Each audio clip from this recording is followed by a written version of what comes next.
The whole universe is a പോയട്രിയിലേക്ക് എല്ലാവർക്കും സ്വാഗതം. ഒരു കവിത നമ്മൾ സ്വയം വായിക്കുമ്പോൾ കിട്ടുന്ന അനുഭവ തലങ്ങളല്ല, ആരെങ്കിലും അത് ചൊല്ലിക്കേൾക്കുമ്പോൾ നമുക്കുണ്ടാകുന്നത്. ഭാവം ഉൾക്കൊണ്ട് ഒരു കവിത ചൊല്ലുമ്പോൾ അത് നമ്മെ അനുഭവങ്ങളുടെ വൈകാരികതയുടെ അത്യഗാധ തലങ്ങളിലേക്ക് കൊണ്ടുപോകുന്നു. അതുകൊണ്ട് തന്നെ കവിത ആസ്വാദനത്തിൽ ഒരു വലിയ പങ്ക് കാവ്യാലാപനത്തിനുണ്ട് എന്ന് നിസ്സംശയം പറയാം.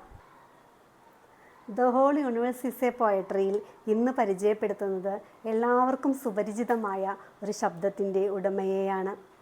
നമ്മുടെ റെയിൽവേ സ്റ്റേഷനുകളിൽ യാത്രക്കാരുടെ ശ്രദ്ധയ്ക്ക് എന്ന് തുടങ്ങുന്ന അനൗൺസ്മെൻറ്റ് കേൾക്കാത്തവരായി ആരുമുണ്ടാവില്ല. സംഗീത അധ്യാപിക, ഗായിക, അഭിനേത്രി, ഡബ്ബിംഗ് ആർട്ടിസ്റ്റ് എന്നീ വിവിധ മേഖലകളിൽ കഴിവ് തെളിയിച്ച ഷിജിന ടീച്ചറുടെ ശബ്ദമാധുര്യമാണ് റെയിൽവേ പ്ലാറ്റ്ഫോമുകളിലൂടെ നടക്കുമ്പോൾ നമ്മുടെ കാതുകളിലേക്ക് വന്നു വീഴുന്നത്.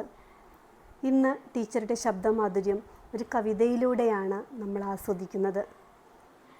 സിജിൽ കൊടുങ്ങല്ലൂർ എഴുതിയ ഭ്രമശേഷിപ്പുകൾ എന്ന കവിത the whole universe is a പോയട്രിയിലൂടെ ഷിജില ടീച്ചറുടെ ശബ്ദത്തിൽ നമുക്കൊന്ന് കേട്ടു നോക്കാം. സ്നേഹം. കവിത ഭ്രമശേഷിപ്പുകൾ. രചന സിജിൽ കൊടുങ്ങല്ലൂർ. കൂട്ടുകാരാ, നീ എപ്പോഴെങ്കിലും സ്വന്തം പട്ടടയിൽ അഗ്നി പുതച്ച് കിടന്നിട്ടുണ്ടോ?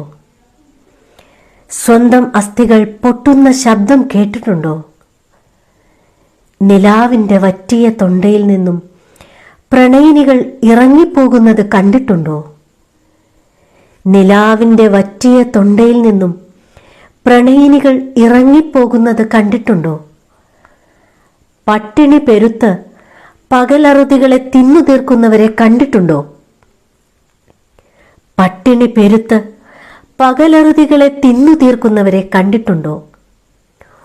ഊമകളുടെ ആകാശഗർജനം കേട്ടിട്ടുണ്ടോ? കണ്ണില്ലാത്തവന്റെ ഇരുട്ടിലൂടെ സൂര്യൻ ഉദിച്ചു വരുന്നത് കണ്ടിട്ടുണ്ടോ? കണ്ണില്ലാത്തവന്റെ ഇരുട്ടിലൂടെ സൂര്യൻ ഉദിച്ചു വരുന്നത് കണ്ടിട്ടുണ്ടോ? കാത്തുവെച്ചിട്ടും കാര്യമില്ലെന്നോർത്ത് കന്യകമാർ കന്യകാത്വം സ്വയം മാന്തിപ്പറിച്ച് ഭൂമിക്കടിയിലേക്ക് പോകുന്നത് കണ്ടിട്ടുണ്ടോ? നിന്റെ കവിതയുടെ മഴച്ചെരുവിൽ പെൺകിടാങ്ങളുടെ കുഞ്ഞു ജഡങ്ങൾ തൂങ്ങിയാടുന്നത് കണ്ടിട്ടുണ്ടോ? നിന്റെ കവിതയുടെ മഴച്ചെരുവിൽ പെൺകിടാങ്ങളുടെ കുഞ്ഞു ജഡങ്ങൾ തൂങ്ങിയാടുന്നത് കണ്ടിട്ടുണ്ടോ?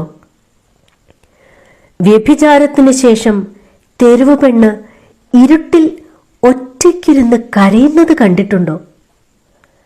ഹൃദയത്തിൻ്റെ ഏതെങ്കിലും ഒരു മിടിപ്പിൽ പ്രിയതമയുടെ ശബ്ദം നീ കേട്ടിട്ടുണ്ടോ? അവളുടെ ഒറ്റ ചുംബനത്തിൽ ചിറക് വെച്ച് പറന്നിട്ടുണ്ടോ? ഹൃദയത്തിൻ്റെ ഏതെങ്കിലും ഒരു മിടിപ്പിൽ പ്രിയതമയുടെ ശബ്ദം നീ കേട്ടിട്ടുണ്ടോ? അവളുടെ ഒറ്റ ചുംബനത്തിൽ ചിറകു വെച്ച് പറന്നിട്ടുണ്ടോ? മഴയുടെ ഇരുട്ടുകേറിയ ത്രിസന്ധ്യകളിൽ മരണം നിന്നെയും കാത്ത് പടിചാരി നിൽക്കുന്നത് കണ്ടിട്ടുണ്ടോ? എങ്കിൽ നിന്റെ കവിതയുടെ കടൽ ഗർത്തങ്ങളിൽ വാക്കിൻ്റെ ചെമ്പവിഴങ്ങളെ നിനക്ക് കാണാം. എങ്കിൽ നിന്റെ കവിതയുടെ കടൽ ഗർത്തങ്ങളിൽ വാക്കിൻ്റെ ചെമ്പവിഴങ്ങളെ നിനക്ക് കാണാം. പ്രണയത്തിൻ്റെ നീലരത്നങ്ങൾ നിന്റെ കണ്ണിലൂടെ പറക്കുന്നത് കാണാം. മേഘങ്ങൾക്കിടയിൽ നിന്നും നക്ഷത്രങ്ങളെ വാരിയെടുക്കാം. നിന്റെ കവിതയുടെ ആകാശത്ത് പുത്തൻ ആശയങ്ങളുടെ ഇടിമുഴക്കങ്ങൾ കേൾക്കാം. നിന്റെ കവിതയുടെ ആകാശത്ത് പുത്തൻ ആശയങ്ങളുടെ ഇടിമുഴക്കങ്ങൾ കേൾക്കാം.